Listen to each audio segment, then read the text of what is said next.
Feel free to interact with us at Channel 1 News, at Purity_say, and of course the hashtag to use tonight is Prime Edition.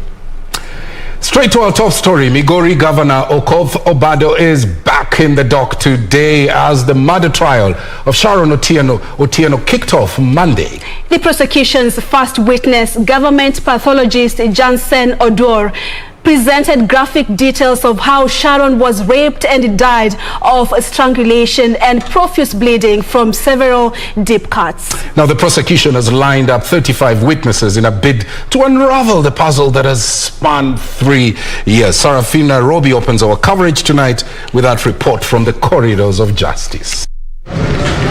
Migori Governor Okoth Obado, who is one of the 3 suspects in the murder of Sharon Otieno and her unborn child, sat pensively as the trial began before Justice Cecilia Githua.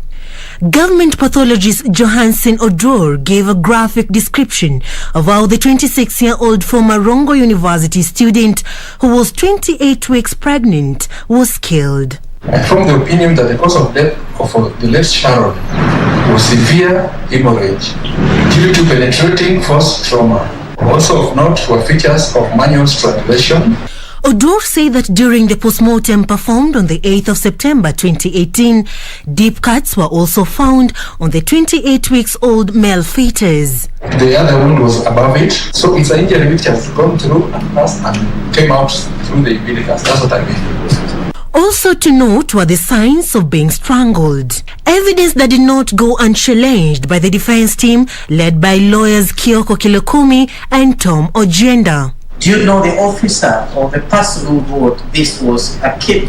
I presume is still Inspector Clement Mwangi. So he has certain findings as well and observations that he made during the postmortem, correct?